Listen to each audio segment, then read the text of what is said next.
let's move on with some more processing. I'm going to hit define processing, and I'm going to go into this file. As a matter of fact, let's do something sane here, just for the heck of it. Since I am using the menu to get in and out of things, we're always going to be in this table for a while. I'm going to set the file name to VG Customers. And it says file name is VG Customers. And now when I pick define processing, I go right to the define processing screen without asking me the name that I want. Let's go look at that input table again. Okay, now I'm on the input table that I've already stored. There are several things that are crucially important for you to learn here. And again, remember, I'm teaching you this tutorial, so I get to say what's important and what isn't. Thousands, millions, billions of people out in the galaxy might disagree with me, but the input processing table always, always, always requires an end statement. That stops the input processing table. So you need one. Why? Because stuff can be put below this input processing table that has nothing to do essentially with input processing. It happens at other times. It does not happen when the user presses escape, or escape on Windows to store a record. This stuff that happens below this end statement is not really input processing. It's other kinds of processing. And we will get into it. It's trigger processing, things that happen when the user triggers a certain event or so forth. And it's very, very important to distinguish the input processing table, which starts when someone presses escape, from that kind of processing that happens other times, when maybe they're leaving a field, and you want something to happen when they leave the phone field or a dealer field or something. You want to do something specific. All that stuff happens below this end statement. So always try and remember to put an end statement. And here you'll always see me do it. I generally will never forget it. Believe it or not, FilePro would, if you left this like this, it would see that there's no code anywhere from 2 to 9,999, which are how many lines you're allowed to have. You're essentially allowed to have almost 10,000 lines of processing, if you like. Here, I'm going to press the F9 key. I'm going to go to 9999. Yeah, there you go. You get 9,999 if-then statements to do what you want. Press the home key twice, and I'm back at the beginning of the table. FilePro would be smart enough to say, oh, there's no more code. I'm going to end. There's nothing else to do. It would end. But please, I'm teaching you this. If you want to listen to me and want to learn from me, type in an end. It just will make your life so much easier.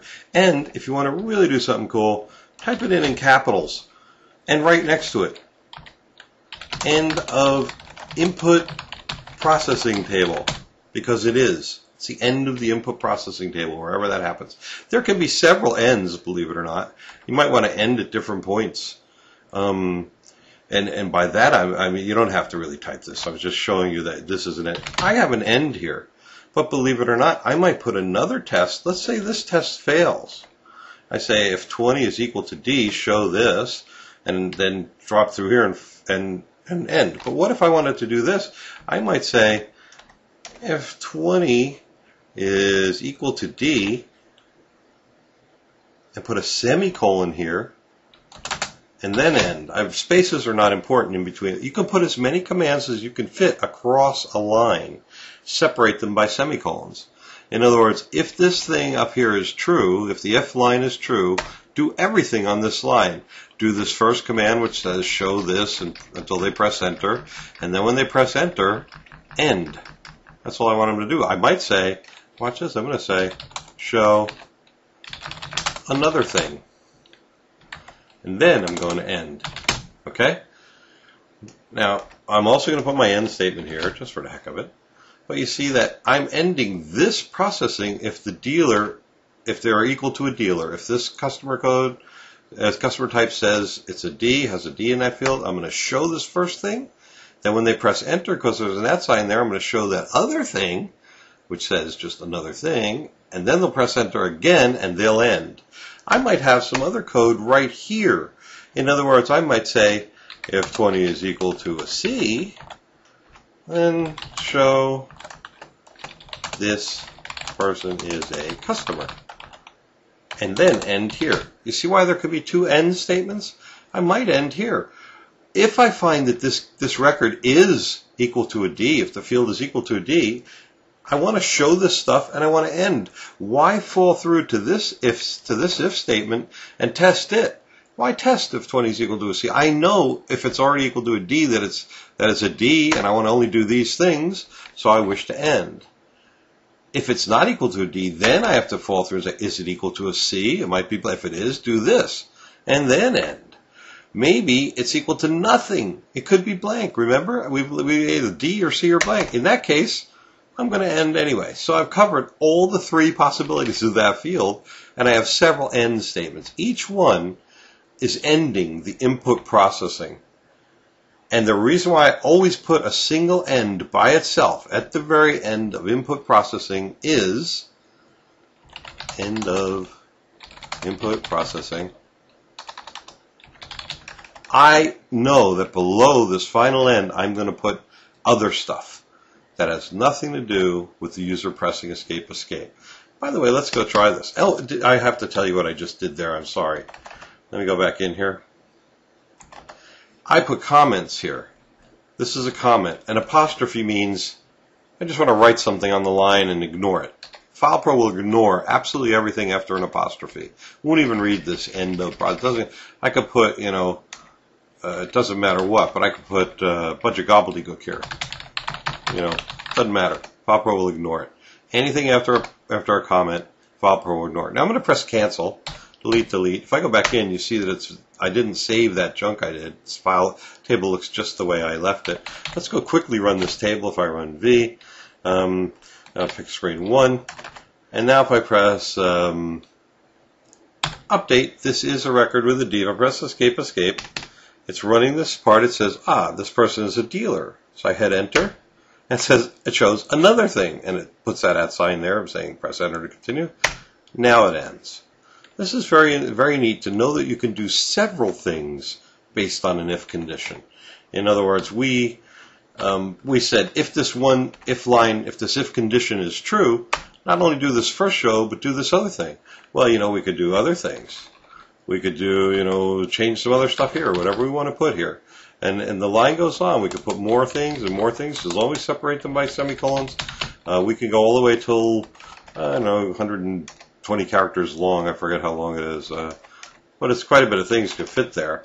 And there are methods for carrying it across to the next line if you need to. But down at the bottom of the screen, you can turn on a thing which tells you which character you're on and lets you know how far across the screen you really are. Okay, I'm going to delete out of here so I go back to the way the table was. I want to show you something very important about what we're doing here. I'm going to delete this sort of extra thing which I just showed. I pressed the F4 key. Remember, escape ? Shows me that all these keys are available within FilePro. F3 pushes down a line. F4 pulls up a line.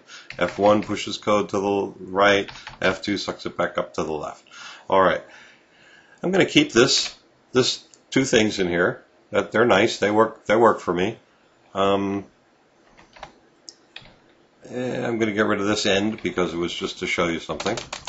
Okay, now, very, very important. Probably the most important thing that you can learn at the base of FilePro, at the start of FilePro, the most important thing you can learn.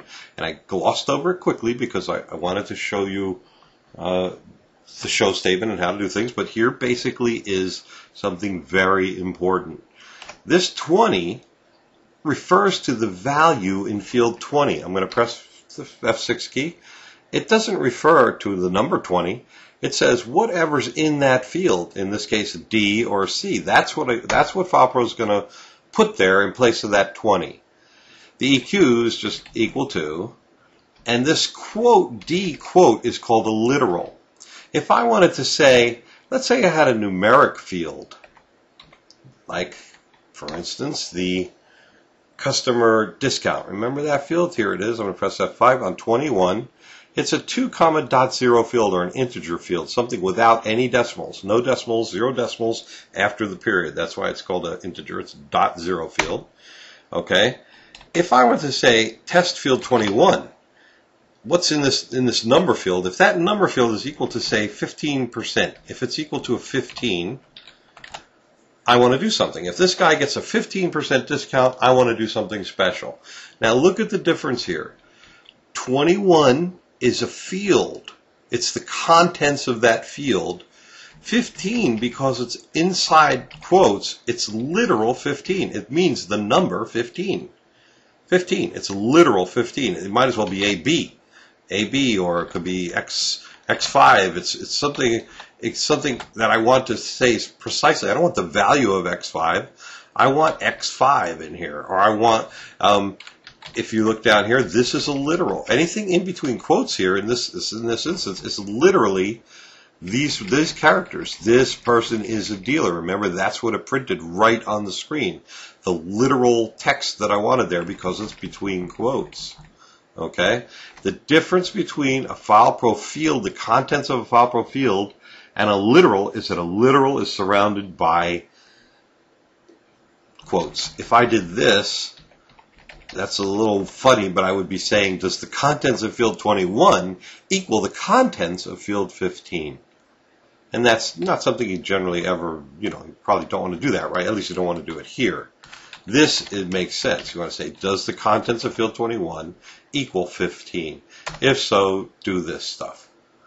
Okay, and just for the heck of it, let's go really test this real quick.